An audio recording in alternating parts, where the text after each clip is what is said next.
Hello friends, मैं रमेश कुमार आपको आपके स्टडी लवर चैनल पर स्वागत करता हूं। जैसा कि हम लोगों को यह पता चल चुका है कि एग्ज़ाम पैटर्न कैसा होगा, मैं यह बताना चाहूँगा थोड़ा सा कि एग्ज़ाम पैटर्न को लेकर के। जैसे कि आप लोग जानते होंगे कि 15 नंबर का जो क्वेश्चन आएगा वो डिस्क्रिप्टिव रहेगा और 60 नंबर का जो क्वेश्चन रहेगा वह ऑब्जेक्टिव होगा। तो हम लोगों को विशेष ध्यान ऑब्जेक्टिव पे देना है क्योंकि वह 60 नंबर का है। तो उसी को देखते हुए आज मैं अपना फर्स्ट वीडियो अपलोड कर रहा हूँ MA first semester political science model paper of comparative politics का। ठीक है, यह जो मॉडल पेपर जो बना है वह ऑल यूनिट से बना है, मतलब केवल इंडिविजुअल एक यूनिट या एक चैप्टर से नहीं बना है। तो चाहिए हम लोग देखते हैं कुछ क्वेश्चन। जैसे तुलनात्मक राजनीति क्या है, तो ऑप्शन है राज्य एवं समाज की तुलनात्मक विवेचना। ऑप्शन बी है समुदाय एवं समाज की तुलनात्मक विवेचना।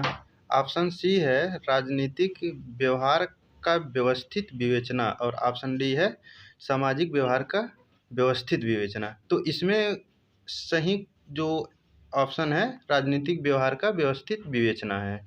और दूसरा क्वेश्चन है तुलनात्मक राजनीति के व्यवस्थित अध्ययन का मुख्य श्रेय किसे जाता है, तो अरस्तु को जाता है, क्योंकि सबसे पहले प्राचीन में देखा जाए तो अरस्तु ने ही इस व्यवस्था को लाए। अब कैसे हमें मतलब कह सकते हैं उन्होंने लाया, तो अरस्तु के एक बुक है पॉलिटिक्स में इन्होंने यह जिक्र किया है कि 158 देशों का संविधान के अध्ययन किए थे और 6 प्रकार की शासन व्यवस्थाओं का भी अध्ययन किए थे और इसमें यह बताने की यह कोशिश किए थे कि राजतंत्र सबसे अच्छा शासन है। तो इसलिए हम यह कह सकते हैं तुलनात्मक राजनीति के व्यवस्थित अध्ययन का मुख्य श्रेय अरस्तु को ही जाता है। और क्वेश्चन नंबर 3, जनसाधारण का राजनीतिकरण शासन की किस पद्धति द्वारा किया जाता है, तो इसमें ऑप्शन सही होगा तुलनात्मक राजनीतिक पद्धति। राजनीतिक शास्त्र की अध्ययन पद्धति में अज्ञानात्मक विधि का सर्वप्रथम प्रयोग किसने किया था, तो यहाँ भी ऑप्शन सी होगा अरस्तु। और क्वेश्चन नंबर 5वां, तुलनात्मक राजनीतिक वर्तमान विश्व में राष्ट्रीय सरकारों की प्रतिमानों का अध्ययन है, यह कथन किसका है, तो यह कथन लल्लो डेल का है।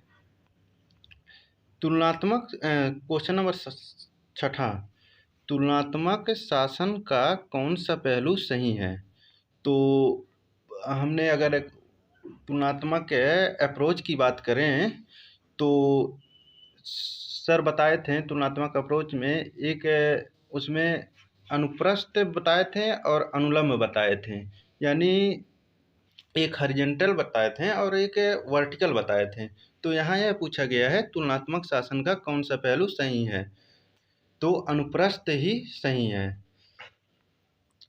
ईस्टर्न की राजनीतिक व्यवस्था में इसकी प्रक्रियाओं एवं अंतःक्रियाओं को कितने भागों में बांटा गया है, तो दोस्तों यह 4 भागों में बांटा गया है। तो ईस्टर्न की जो व्यवहारवादी मॉडल दिए थे उसके बारे में थोड़ा आप लोग पढ़िएगा क्योंकि वह बहुत इम्पोर्टेंट है डिस्क्रिप्टिव को लेकर के, क्योंकि आ सकता है। और ऐसी अंतःक्रियाओं का बोध कराना, ऐसी अंतःक्रियाओं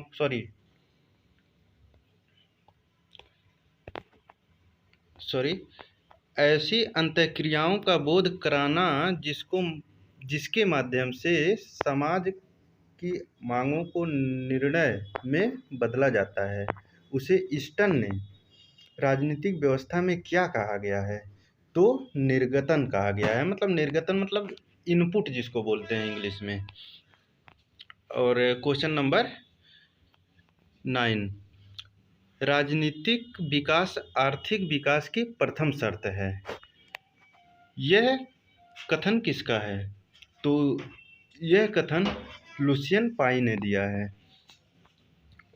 किसी भी राजनीतिक प्रणाली के सदस्यों में राजनीति के प्रति पाए जाने वाले अभिमुखीकरण को क्या कहते हैं? क्वेश्चन नंबर 10वां में राजनीतिक संस्कृति। एकात्मक राज्यों में केंद्रीय सत्ता को क्वेश्चन नंबर 11, एकात्मक राज्यों में केंद्रीय सत्ता के हाथों में कानून बनाने को सर्वोच्च सत्ता निवास करती है। यह कथन किसका है? तो यह कथन डायसी महोदय ने कहा है। और फेडरस किस भाषा का शब्द है? फेडरस लैटिन भाषा का शब्द है। क्वेश्चन नंबर 13, दोहरी शासन व्यवस्था। दोहरी शासन व्यवस्था किस शासन में पाई जाती है? तो संघात्मक शासन में पाई जाती है। संघात्मक शासन यानी फेडरल के बारे में थोड़ा मैं बताना चाहूँगा। इसका मतलब फेडरल संघात्मक व्यवस्था का मतलब इसमें एक लोगों के पास शक्तियाँ ना होकर के केंद्र और राज्यों के पास शक्तियाँ बढ़ जाती हैं और एक दूसरे में कोई हस्तक्षेप नहीं करता है। और संघात्मक शासन व्यवस्था का सीधा अपोजिट एकात्मक शासन होता है। और क्वेश्चन नंबर 14, संघर्ष रहित एक मितव्ययी शासन किस सरकार में पाए जाते हैं? तो संघर्ष रहित एक मितव्ययी शासन किस सरकार में पाए जाते हैं? तो ऑप्शन नंबर एकात्मक सरकार में। अभी जस्ट ही एकात्मक सरकार के बारे में थोड़ा सा चर्चा किए हैं। तो आप लोग एकात्मक सरकार और संघात्मक सरकार क्या होता है इसके बारे में थोड़ा पढ़ लीजिएगा। और क्वेश्चन नंबर 15, अमेरिका को संघवाद व्यवस्था के पूर्व प्राचीन शासन व्यवस्था को क्या कहा जाता है? तो राजमंडल कहा जाता है इसको। संघवाद व्यवस्था के पूर्व अमेरिका के प्राचीन व्यवस्था को क्या कहा जाता? तो राजमंडल वहाँ कहा जाता था। और क्वेश्चन नंबर 17 में देखें तो विधायिका, कार्यपालिका तथा न्यायपालिका सरकार के 3 अंगों में जनप्रतिनिधि सभा कौन है? तो विधायिका। क्वेश्चन नंबर 18, ब्रिटेन का उच्च सदन कौन सा है? तो ब्रिटेन का उच्च सदन लॉर्ड सभा को कहा जाता है। और क्वेश्चन नंबर 19, अमेरिका का उच्च सदन कौन सा है? तो अमेरिका का उच्च सदन सीनेट है।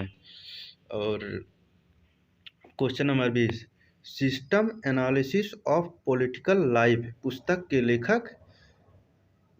लेखक कौन है यार? यह किसके द्वारा लिखी गई थी? तो यह है आमंड के द्वारा लिखा गया था। और अगर सिस्टम पॉलिटिकल की बात अगर करें तो यह डेविड ईस्टन ने लिखा है। तो यहाँ सिस्टम पॉलिटिकल की क्वेश्चन नहीं है दोस्तों। तो यह पूरी तरीके से अंतर है। इसमें आमंड ने यह लिखे थे यानी system analysis of political life, यह आमंड ने ही लिखा था। आप लोग कंफ्यूज मत होइएगा।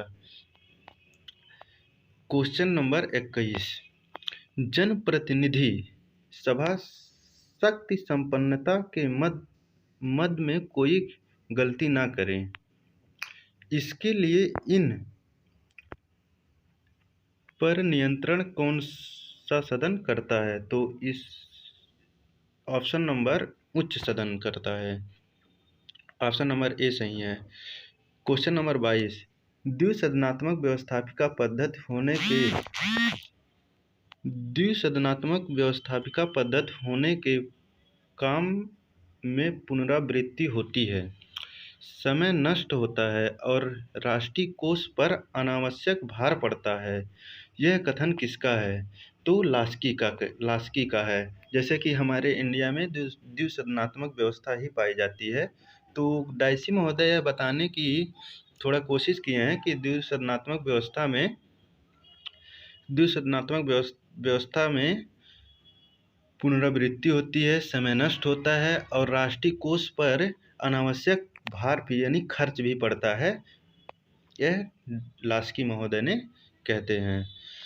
तो क्वेश्चन नंबर 23, 20वीं शताब्दी ने सरकार के 3 अंगों में से किसे शक्तिहीन बनाया है? तो व्यवस्थापिका को शक्तिहीन बनाया है। हमारे कहने का मतलब है इसके पास नाम मात्र की शक्ति दी गई है और कार्यपालिका और न्यायपालिका के पास इसके अपेक्षा अधिक शक्ति मिली है। और क्वेश्चन नंबर 24, ब्रिटिश कॉमन सभा तथा लॉर्ड सभा दोनों में प्रथम स्थापना किसकी है? तो दोनों में अगर प्रथम स्थापना किसकी हुई थी तो लॉर्ड सभा की हुई थी। Option number A.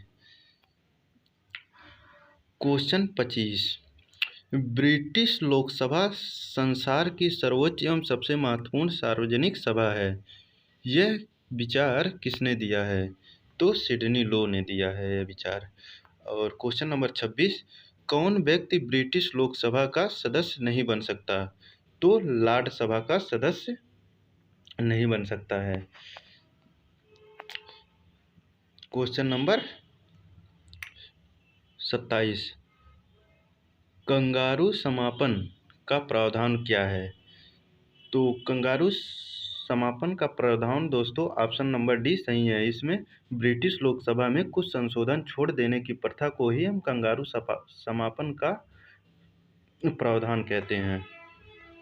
तो ऑप्शन नंबर 28, सिंहासन भाषण कहाँ होता है? तो सिंहासन भाषण ब्रिटिश लोकसभा में होता है। और क्वेश्चन नंबर 29, एक बार अध्यक्ष हमेशा के लिए अध्यक्ष, यह कहाँ की प्रथा है? तो एक बार अध्यक्ष हमेशा के लिए अध्यक्ष, यह प्रथा ब्रिटिश लोकसभा की है। ऑप्शन नंबर सी सही है। क्वेश्चन नंबर 30, ब्रिटेन में मताधिकार की उम्र क्या है? तो ब्रिटेन में मताधिकार की उम्र दोस्तों इसका जवाब आप लोग कमेंट के माध्यम से दीजिएगा। मैं आप लोगों को यह क्वेश्चन आप लोगों के ऊपर छोड़ता हूँ। तो क्वेश्चन नंबर 31, अमेरिका में मत अधिकार की उम्र क्या है? तो अमेरिका में मत अधिकार की उम्र विभिन्न राज्यों के अनुसार भिन्न भिन्न डिसाइड किया गया है दोस्तों। तो ऑप्शन नंबर डी सही होगा इसका। और क्वेश्चन नंबर 32, प्रतिनिधि सभा के कार्यकाल क्या हैं? तो प्रतिनिधि सभा के कार्यकाल दोस्तों ये मुझे डाउट है, लेकिन मैं यहाँ 2 वर्ष ही यहाँ लगाना चाहता हूँ, लेकिन आप लोग इसका आंसर बताइएगा कमेंट के माध्यम से। क्वेश्चन नंबर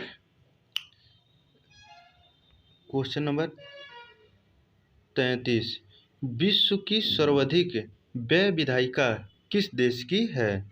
तो विश्व की सर्वाधिक व्यय विधायिका मतलब खर्च करने वाली विधायिका अमेरिका की है दोस्तों। और क्वेश्चन नंबर 34, फ्रांसीसी विधायिका के प्रथम अथवा निम्न सदन को क्या कहा जाता है? तो राष्ट्रीय सभा कहा जाता है। क्वेश्चन नंबर 35, किस देश की विधायिका का सभापति या अध्यक्ष अपने पद पर रहते हुए अपने दल का भी सदस्य बन सकता है? तो क्वेश्चन ऑप्शन नंबर है डी अमेरिका। और क्वेश्चन नंबर 36, लॉर्ड सभा की सदस्य संख्या कितना होता है? तो लॉर्ड सभा की सदस्य संख्या 900 होता है दोस्तों।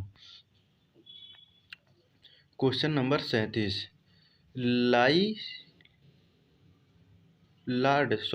लॉर्ड सभा के सर्वोच्च अधिकारी को क्या कहते हैं? तो लॉर्ड सभा के सर्वोच्च अधिकारी को लॉर्ड सम्राट कहा जाता है, जो कि ब्रिटेन की शासन प्रणाली में है।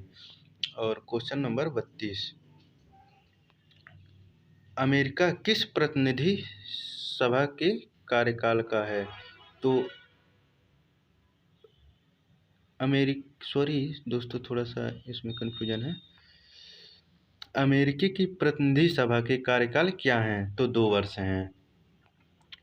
क्वेश्चन नंबर 39, अमेरिकी सीनेट की सदस्यता कितनी होती है? तो अमेरिकी सीनेट की सदस्य संख्या पहले 100 थी, लेकिन अब 102 हो गई है, क्योंकि एक राज्य वहाँ कोई बढ़ा है, तो 51 राज्य हो गए हैं। तो एक राज्य से 2 सीनेटर चुनकर जाते हैं, तो 102 अब मानी जाती है वहाँ, अब हो गई है।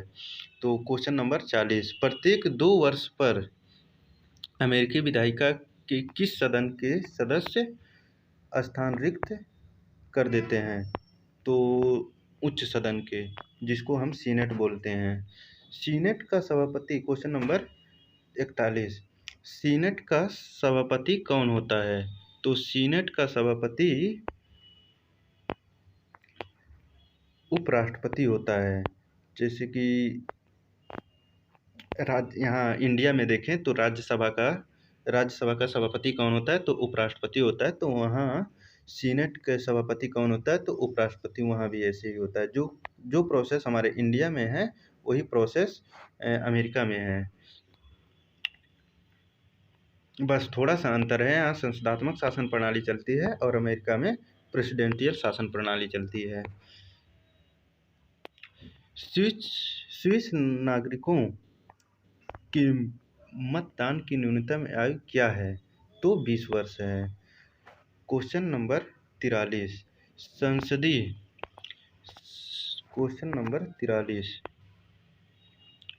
संसदीय द्वि-अध्यक्षात्मक कार्यपालिका किस देश में है? तो अमेरिका में है। दोस्तों, यहाँ संसदीय नहीं रहेगा, अध्यक्षात्मक कार्यपालिका किस देश में है? अमेरिका में है। संसदीय गलत टाइपिंग हो गया है। और क्वेश्चन नंबर 44, बहुल कार्यपालिका कहाँ है? तो बहुल कार्यपालिका स्विट्जरलैंड में है, जिसमें 7 सदस्य होते हैं। और क्वेश्चन नंबर 45, अमेरिकी राष्ट्रपति का निर्वाचन किसके द्वारा होता है? तो अमेरिकी राष्ट्रपति का निर्वाचन निर्वाचक मंडल द्वारा होता है। तो दोस्तों, आज मैं यह 45 क्वेश्चन ही बना पाया हूँ, और जैसा कि आप लोगों को पता होना चाहिए, जो हमारा क्वेश्चन पेपर आएगा वह 40 क्वेश्चन का ही आएगा। तो मैं डेली अब हर यूनिट से और हर चैप्टर से और हर पेपर का मॉडल पेपर ऐसे बनाकर इसी चैनल पर भेजता रहूँगा। कृपया आप लोग इसे देखिएगा और इसका फीडबैक मुझे ज़रूर दीजिएगा।